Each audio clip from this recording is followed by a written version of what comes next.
Sugatan ang isang lalaking naghatid lang ng pasahero sa Dagupan matapos pagtulungang bugbugin. Yan at iba pang balitang probinsya. Tumumba sa kalsada ang 34 anyos sa lalaking ito sa Dagupan City habang sinusuntok na isa pang lalaki. Umaawat ang isang rumesponding tanod pero hindi tinantanan ang biktimang tricycle driver. Hinampas pa siya ng kahoy ng isa pang lalaki. Kwento ng ina ng biktima, naghatid ng pasahero ang kanyang anak nang harangin ng lalaki at pinagbubugbog. Kahit nandun na yung tanod na dalawa, halos hindi pa nila masuwa yung nagpupukpuk ng tubo sa anak ko. Nakahiga na yung anak ko, binubugbog, pinupukpok. Nagpapagaling ang sugatang biktima.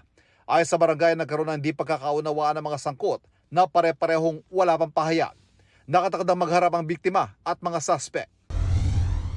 Sa Mangaldan, Pangasinan, nabangga ng paparating na motorsiklo ang babaeng nagbibisikleta sa tabi ng daan. Sumemplang ang rider at natumbang babae. Nagkaayos na ang mga sangkot sa insidente. Sa Mangaldan din, isang motorsiklo na nag-overtake sa tricycle ang bumangga sa papalikong SUV. Natumba ang motorsiklong may 2 angkas. Sinagot na may-ari ng SUV ang pagpapagamot sa mga sugatang biktima. Pag-uusapan pa daw ang danyo sa sasakyan. Paalala po sa mga motorista, laging magdahan-dahan, tignan lagi yung mga umaabante.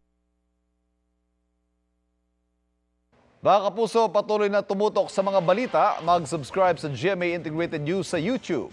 Sa mga kapuso abroad, samahan niyo kami sa GMA Pinoy TV at www.gmanews.tv.